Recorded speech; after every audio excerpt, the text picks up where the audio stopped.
Right now we have a pursuit going on. We have Desmond Shaw live up in SkyCal. Mike Rogers on the desk. Desmond, what's going on here?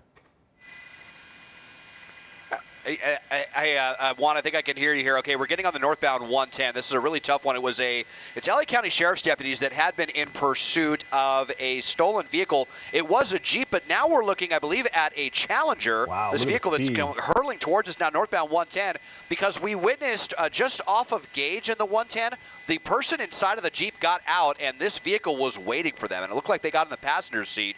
So this is an accessory to this allegedly stolen vehicle, and they are flying towards us now at triple-digit speeds in the carpool lane. So still trying to get a handle on who is pursuing right now. I think I saw LAPD down there. Look at this lane splitting. They blasted right through a red light earlier at Gage as well, and nearly got into a T-bone collision with another vehicle. So very, very dangerous. We're now definitely getting a look at two people in the car here as they fly towards us. And this is a very capable car, straight line speed anyway with this Challenger. Might even be one of the upgraded ones. I see that red logo there at 130 miles an hour. This is unreal in the carpool lane. So really, really dangerous one here as we're now making our way towards West LA. Mike and Juan. Mike, you were watching this unfold. You saw him actually switch cars? Yeah, and it was very, very coordinated, Juan. And, you know, Des can attest to that, too. We watched him get off the freeway. He knew exactly where to park. I mean, the swap was seconds. It was not a very long period of time. There was no confusion on what they were doing. This was obviously a very pre-planned situation as we are just flying down the 110 freeway, or up the 110 freeway, rather. But, yeah, they got out. He jumped in that passenger seat and without hesitation took off. Now, the Sheriff's Department had originally lost this one. We've been keeping track of this for several minutes now. The Sheriff's Department originally lost it. Air 21 from the Sheriff's Department got overhead and was able to locate it, pick it back up. The right side of your screen is the swap. Watch that. So he's getting out. It's hard to tell, but you see the taillights of the Challenger. He gets in the passenger seat. They take off. And right behind him, there you see the red and blue lights. Look at this. This is just nuts how fast this guy is going on the 110 freeway here. Mike, were you thinking that maybe the Challenger was waiting for him? This is another innocent driver or what? No, this is not. I wouldn't assume that this is an innocent driver based on everything that we're seeing here. This looked like somebody that was clearly ready and waiting for this person.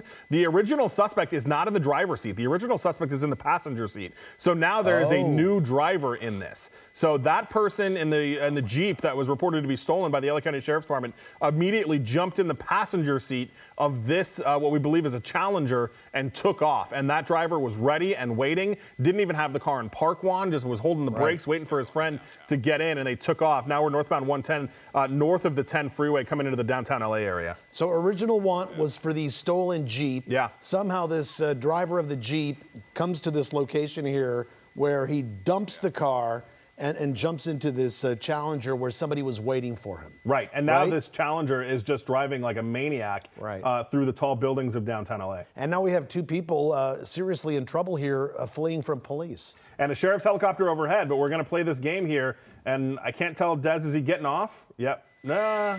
Yeah. I think so. Yeah, we're going to be getting off, and this is, you know, just kind of the modus operandi lately, and I'm sure this was the plan. There's no way this is this person's first rodeo doing this with how quickly that swap was getting into the vehicle and then flying up here. And they knew, you know, if they drove 130 miles an hour now getting into downtown LA.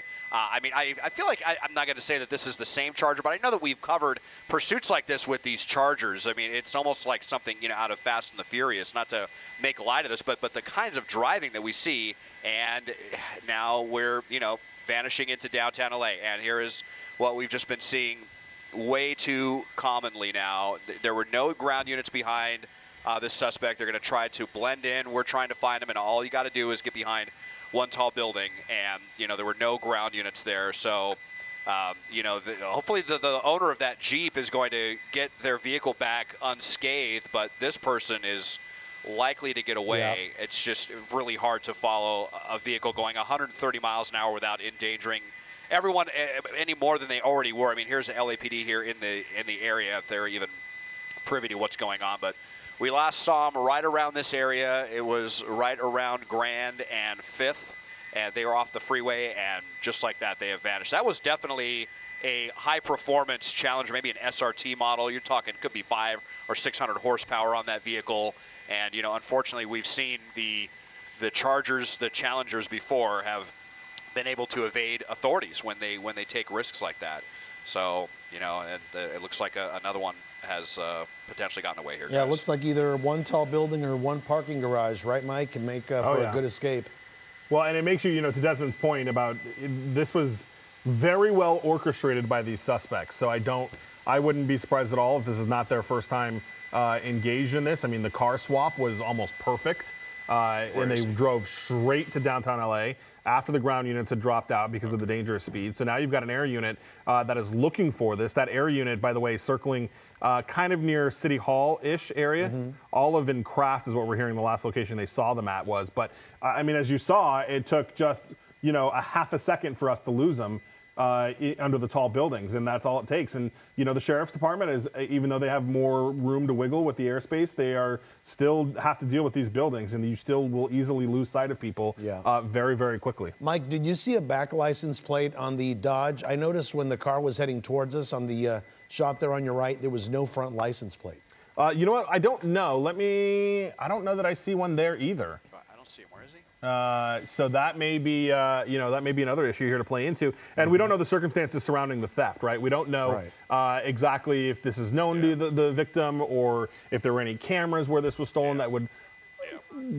Grand and Fifth is where we're hearing they just had a sighting of him, but may have also lost him. So, I mean, this is the game we play, Juan. And if he's not already in a parking garage or in one of the many underground tunnels that run through there, I mean, there's a 2nd Street tunnel. There's a couple of other tunnels that we've seen people get into, and they don't have the benefit of ground units. There are no ground units. They backed off because of the really intense speeds that were happening at the time. So now we're looking at a pursuit suspect search in the area of Grand and Fifth in downtown Los Angeles right now. And as Desmond was mentioning, what these tall buildings there, plus plenty of places to park, parking garages there can make for a pretty quick escape.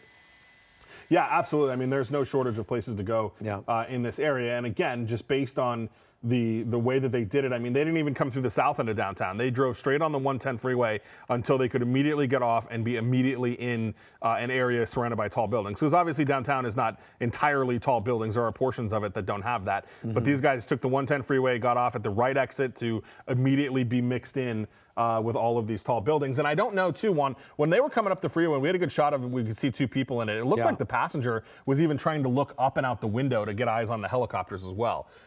So it just, you really got to wonder if this is not the first time that these guys have been involved in something No doubt. And we're going to keep monitoring the situation here. Mike Rogers on the desk. Desmond Shaw up in SkyCal. We'll have the very latest for you coming up in about 30 minutes on KCAL News at 8. In the meantime, thanks for watching.